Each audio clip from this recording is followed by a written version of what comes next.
and we have begun. Welcome, Hoodoo Hotties. This is your resident Hoodoo Hottie, Ashley, and welcome to our podcast, Code Red. Now, I want to make this episode very short. I want this episode to be an introduction into what we're going to get into because I have so many fun things and so many fun interviews in store for you guys. Since it is Black History Month, I wanted to get into the most important thing that we will be discussing on this podcast, which is venerating your ancestors. Now, a lot of people don't know that venerating our ancestors was a part of a traditional practice that helped our enslaved ancestors free themselves from their slave masters called hoodoo. Now, if you hear hoodoo and get it confused with voodoo, that means you need to keep listening to this podcast because that's what we're here to do. We're here to decolonize the mindset that is around hoodoo, voodoo, and all other ATRs and spiritual practices. We're here to laugh. We're here to kiki. We're here to learn, and we're here to, most importantly, learn how to incorporate these spiritual practices into our everyday lives because I like to always say that spirituality is not an aesthetic, it's more of a lifestyle, especially when you're talking about practices like hoodoo. So, first and foremost, who are the ancestors? Everybody asks this question, and I'm not sure what answers you have gotten that led you here, because obviously if you're here, that means you were feeling called to be here. But in my understanding and working with spirit and working as a medium and channeling for people's spirit guides and their ancestors are just a collective body of familiar spirits that are within your family line. When we talk about hoodoo, when we talk about other African traditional religions, that's what ATR stand for, I always suggest to study and go with the religion or practice that is native to your family line. And if you don't start with anything, you start with your ancestors first, period. Now, since being more in tune with your spirituality, I don't want to say being spiritual because then that would label that an aesthetic. And like I said, it's a lifestyle. When you're in tune with that frequency, you're in tune with spirits that have passed on, whether you know them or if you don't know them, because our family lines are very large, starting during slavery, before slavery. But I always like to say working with the ancestors you know first is first and foremost. So for me, my first experience with the familiar spirit started with the passing of my father, maybe about 10 or 11 years ago now. He was the first major death that I had to deal with as a teenager, and it was rough, but as I look back at it now, I understand that it was his death that triggered this gift that I now have and this gift that I'm able to share. So in that, I was able to accept it. But he was diagnosed with colon cancer when I was 18 years old. He went through radiation. He went through chemotherapy. He did everything that he could, but he lost his battle, which is okay because that gave us a more transformative way to build our relationship. Now, my first experience, and I have not told this story to anybody outside of my family and my close friends, but I am originally from New York City.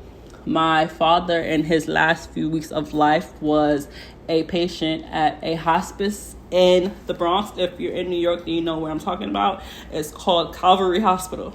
Now, there were signs and sinks everywhere within that hospital. He was on the 3rd floor. 333 is a number that follows me a lot. I'm not going to get into all the details, but yeah. His last few weeks of life, he wasn't necessarily conscious. From my understanding, he was just busy with work in the spirit realm, but I just remember that night like it was yesterday. I remember I was with family friends and my mom and my sister, and we all had decided to go back to our place that was maybe 10 or 20 minutes away. and we were going to come back and spend the night and have a party and hoo ha ha, because we knew in some shape, form, or fashion he was still around to hear us and experience these things with us, even though he was going back and forth from the astral realms to here. Now, we drove back to the house. Mind you, we've been living in this house for about 19 years at that point, and for some strange reason, we could not get into the door. The knob broke completely, fell off. We had to call a locksmith to let us in. But it just so happened that at that time, my dad decided he wanted to transition. That also goes to speak about how we choose how we live and we choose how we die. We choose our family members, all within our soul contracts that we sign before we are conceived in the spirit realm. A good analogy and example of this is the movie Soul on Disney and Disney Plus. If you haven't seen that movie, I would suggest that you watch it, because that movie has a lot of gems, and it talks about the process that a spirit goes through being in the ancestral realm and signing these contracts and making these agreements, and then coming down from the ancestral realm into the physical plane, being born through the portal, which is the womb of their mother, living their life, learning their lessons, and dying. That's the natural cycle of life. It happens. I see 2, 3, 4 as I'm saying this. Thank you, Spirit. Basically, the door knob jammed, and by the time we were able to get inside the house, he had passed. We rushed back to the hospital. We did all the grieving things. But as my family was in the nurse's station right outside of his room, for some strange reason, my gift, I'm a seer, manifested as me seeing shadow figures out the corner of my eyes first. And it just so happened that the first spirit that I was able to see was my father. Now, at the time, I didn't know that my gifts were my gifts. I had no clue that I was just this magical witch, seer, just amazing goddess. And, in losing him, I had to learn my family's stories. I had to learn the stories of my ancestors, because unfortunately, after he passed, for my family, it caused a domino effect of us also losing other elders. But again, as I look back on it, that was needed. And I say this to say, 2020, a lot of people lost a lot of elders to that disease. And other things, stress. Even now, it seems like a lot of people are just passing on. To that, I just want to say, things happen for a reason. And even though you don't understand it, that doesn't mean that it doesn't happen for a reason. A lot of ancestors are needed in the spiritual realm more than they're needed in the physical realm, which is why you see a lot of elders passing on. But I don't think your spirit guides and your ancestral team would want you to be as sad as you're naturally going to feel. And I'm not going to say ignore your feelings. I'm going to say feel through it, go through all the stages of grief. But when you are ready, see a trusted medium, see a psychic, see your friend that you know is really good with tarot cards. Connect with your family line, because that's what initially their job is. This is what they sign up for. It's all a cycle. So in that, a lot of my father appearing to me showed up as me listening to a lot of the music that he used to listen to while he was driving around. He had a big thing with cars, had very flashy cars, and my family, hopefully they're listening, we made an insider joke of, me and my siblings not really wanting to listen to his music and putting our headphones on, and as soon as he turned on the radio and started singing very badly, I might add. But now these are the songs that basically kept his spirit on this plane and able to have a safe transition, which turned into him coming into my dreams and we having conversation about that, which turned into me learning the stories of him and my family members that I knew at the time passed away, learning that we have these gifts, learning that these gifts are hereditary and they manifest in my family members in different ways, learning about the stories and the history of our line, learning the mythology, not necessarily from oral transactions, because of course a lot of those elders were gone, but learning from straight channeling, straight dreams, putting things together, talking to the elders that are here in my family, talking to my cousins, doing my family tree, tracing back my family line, using the information that I already had to link the information that I was then getting. I didn't realize how big the veneration work was going to be for me. It's kind of like a second habit now, and it's very important to understand that as spirit, we're energy, because energy never dies. But while you're in that realm, you do need things that you had on this realm to be able to energetically absorb it and have the energy enough to do the work. And that's essentially what our ancestors are asking from us when they want us to set up these sacred places, when they want us to eat certain things, when they want us to buy certain things that we just feel called to when we have to have it, when they want us to go visit their resting places, or however you may see fit. All of it is because hoodoo and veneration, it is in the culture, it's in the food we eat, it's in our places of worship, it's in the music we listen to, it's in the little things that make us Black. And rediscovering that for me was really a game changer, but it also came with its challenges. Coming out the spiritual closet to my family was not easy. But I am lucky to say that my family is more open-minded than most. Took them some years and took them having to go through their own personal experiences, because I wasn't a person that liked to push off my personal beliefs to somebody else. I tried that. It didn't work. It was just talking to a brick wall. So I had to let these ancestors that have now transitioned show them. And now my family members call me. My mother, I love her to death. I hope she's listening. If she is, Mom, I love you.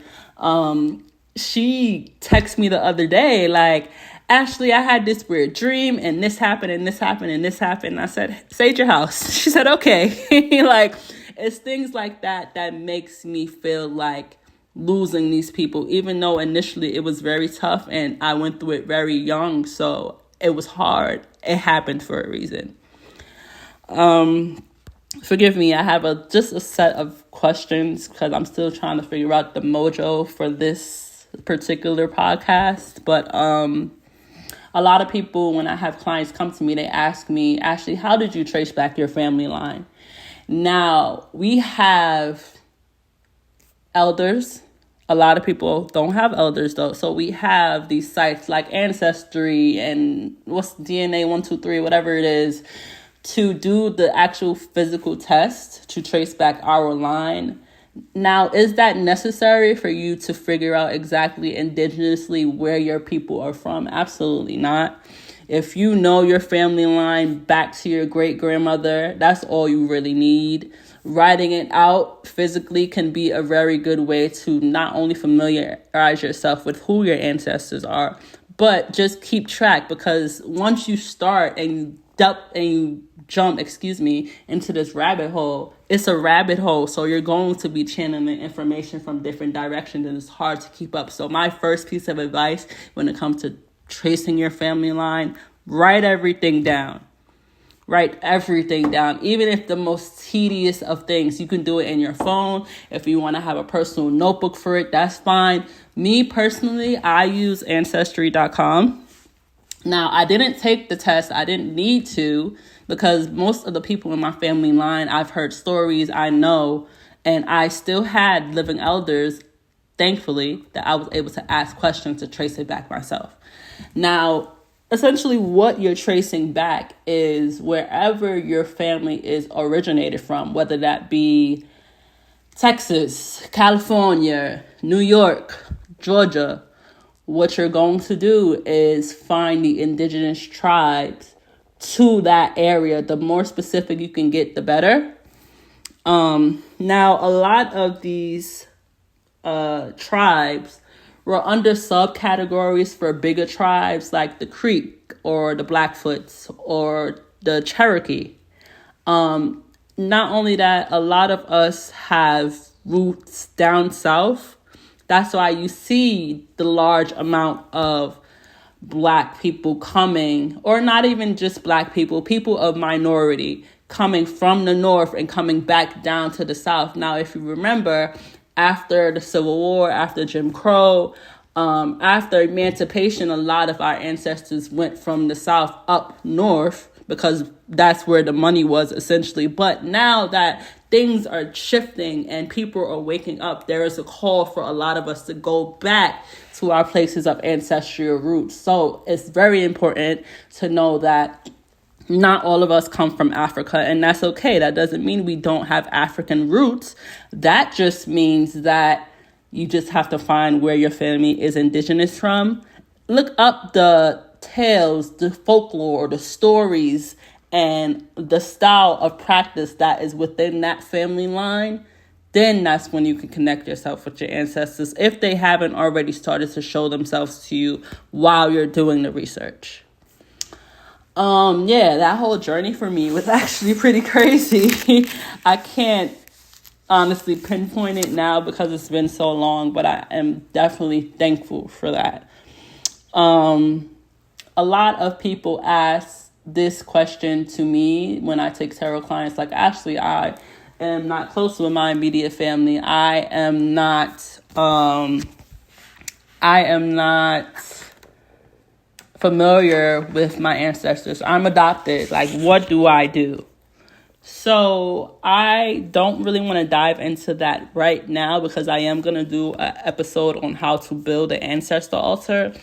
But remember that even though you're not connected to your family line is still connected to you. Now, if you're having a case where you are at odds with your family, you have to have a paradigm shift and maybe think like, maybe I'm being called to connect with my ancestors to heal these things in my family line. Not saying that you have to put on a Superman cape and fix all your family problems, because a lot of the times the things that we see and the things that we are aware of, they are aware of. And a lot of the times they don't allow you to deal with it until you are physically ready to deal with it. But yeah, healing things for your family line, changing things for your generation, waking up is doing that, because a lot of these practices that we are diving into now and figuring out now were the practices that they were using back then. So it's all like a full circle type of moment. But remember, if you do not know who your ancestors are, that don't mean that your ancestors don't know you. So trusted medium, going to somebody that you know reads intuitively, using your discernment when you're finding a reader and somebody to connect with your spirit guides. Booking with me. Let's do it. I'm going to link my website below in the description because I'm posting this to YouTube. Yes, I'm posting this to YouTube. So yes, description. Okay, let's see what we have next. A lot of people, when it comes to ancestor work, understand the concept of working with your family, which I always say go with the ancestors that you know. But we have to understand that not all ancestors are around for our highest good. You even have to be selective with working with the ancestors that you know, because if you know them and you walk in the physical with them, how did they live? They live with integrity. Did they live an honest life? Were they hardworking? Did they do things that are not so favorable? You have to keep that in mind, because that spirit still has those same personality traits from their human experience, because that's what they know. And eventually comes as you work with them, they either see the error of their ways or they don't. So the ancestors that don't, I wouldn't suggest working with those type of energies because it's going to clash, especially if you're in a space of evolvement and wanting to break generational curses. They're not necessarily going to want to break generational curses. They're going to want to keep them the same. So yes, working with benevolent ancestors, making sure that when you are channeling by yourself, when you're drawing tarot by yourself, when you're speaking to mediums, making sure that they're channeling benevolent energies that work for your highest good, and making that known and speaking it out loud, especially if you're into divination. A lot of clients ask me about altars. I tell people about altars all the time. Again, I'm going to do an episode on altars in itself. Also a series on TikTok called How the Fuck Do I Do This? And I'm going to start with setting up a basic ancestor altar. So stay tuned for that.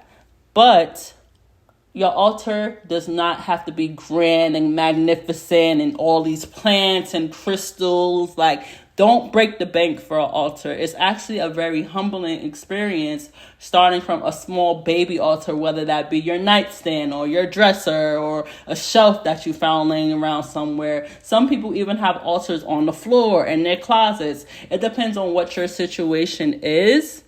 Because some people cannot openly practice in their house. Like, you can't practice hoodoo in a house full of Christians.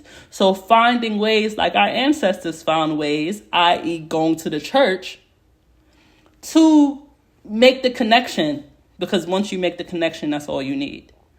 Now, when it comes to altars, I always suggest, and again, I will bring this up in the next video, 4 elements, a religious text of your ancestors' choice, pictures if you have pictures make it all better, personal artifacts of the person that you want to venerate.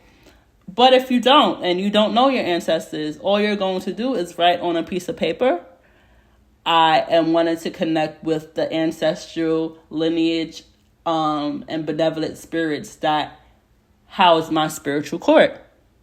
Get a white candle, get a glass of water, light it, and get busy. They will show themselves to you. And making sure that you are actually connecting with the energy. So that's where the mediums and the trusted psychics come into play. That's all I'm going to say on that, because I don't want to say too much that I'm going to put into the next video. But yes, going from a baby altar to your dream altar is a very, very, very, very humbling experience. And then it's so crazy because, like, you work with them, you get to know them, you know their likes, you know their dislikes, you know the things that they're interested in, because a lot of the times they're the things that you are interested in because you are your ancestors. And you build your altar. So like your altar goes from this little baby table or nightstand to like this huge dresser with pictures and flowers and plants and crystals everywhere. It's a very, very humbling experience. Now, when it comes to ancestral veneration, then we dive into the topic of offerings. What do we give? What's okay? What's not okay? How do we discard of the offerings after we give them? How do we know that they're accepting them? Now, again, I'm going to get into these things in the next episode. But when it comes to giving offerings, a lot of the times people can't tell you what offerings are okay for your ancestors. You have to ask your ancestors. Now, what I can tell you when it comes to giving food, because example of offerings are flowers or incense or candles that you may have infused with your energy, or books or lipstick or perfume. If you know your ancestors smoke weed, roll a blunt and put it on the altar. Like, these are all things that they love. When it comes to ancestors of African descent, sweetgrass, tobacco, those are smells, scents that they love. Now, giving those offerings, when it comes to food, when it comes to water, each thing that you put on there has a certain way of telling you that it's being accepted. Like, I put these beautiful flowers on my altar the other day. They were practically closed up, not blooming at all. And now 2 to 3 days later, they're blooming into beautiful flowers. That's how I know the energy of my altar is great. But when it comes to food, putting a small plate, setting aside a small plate for your ancestors, when the food dries up, that's how you know that the food has been accepted. Now, if you're living in a space where you can't necessarily leave food out, you can make an agreement with your ancestors. Hey, when I eat this, this is for you. Either way, when you're discarding offerings, a lot of people say you need to bury your offerings next to a tree in your backyard. Now, if everybody doesn't have access to that, so I'm here to tell you it's okay to throw them away. As long as you get rid of the trash that day, you should be okay. I don't want to make this episode too long. I really want it to be like a mini episode, a mini introduction. Just wanted to say, hey, get you guys familiar with my style of teaching, my style of talking. I really want it to be like a very comfortable feel. So another thing that a lot of clients ask me when it comes to building their altars are, okay, my ancestors were Catholic, or my ancestors were Jewish, or my ancestors were Buddhist, my ancestors were Christian. I'm not. How does that work? Now, when it comes to religious preference, a lot of people who step into the spiritual realm and start working with their ancestors, they have a healthy sense of detachment from the religions because they understand what they are. But just because you understand what they are doesn't mean that you have the right to disrespect the religion that your ancestors practice. So if your ancestors were Christian, because a lot of us were Christian and a lot of us instilled those hoodoo values into the Christian church, that doesn't mean that you cannot study those Christian roots, understand their religion, break it down, learn from it without necessarily agreeing with it. Not to mention, having the religious text of your ancestors is always great to have on your altar. You need to have it on your altar. To have a respect for the religion without agreeing with it is where you need to go. I actually want to draw a card from this awesome deck that I got for Christmas. It's called the African Gods deck. I'm going to link the deck in the description box. 2 seconds, guys. Everybody knows a good hoodoo has a deck real close. Okay, let's see. Spirit, just one card, please. Show me a message for the collective. Okay. This card says, the joy of life is seen through the eyes of the innocent, which I love that. And it has like sun and moon symbolism on here, referring to the inner child and remembering to balance those two parts of yourself will be key to connecting with your ancestors. Not saying that they're balanced all the time, because they're not saying that you're going to be, because you're not, but striving for that will keep you on a path of greatness. And that's essentially where we all want to be. Knowing who you are, knowing your roots, knowing your family's history. It's not only empowering, but is needed, especially in this time. So, thank you guys for tuning in to our first mini-sode episode of Code Red, the podcast. I cannot wait to have guests and make it this big, huge thing, because I really feel like that's what it's going to be. Leave a review, leave a comment. Please excuse me, this is my first episode, but I love you guys. Bye-bye. I almost forgot. If you want to shop with me, if you want to learn from me, if you want to get in contact with me, I do in-store readings, I do remote readings. Let's talk. I'm going to put my website in the description. Stalk me on my socials. Those are also going to be in the description. And stay tuned. I have a lot coming, and I'm very, very excited. Okay, bye. And we have begun.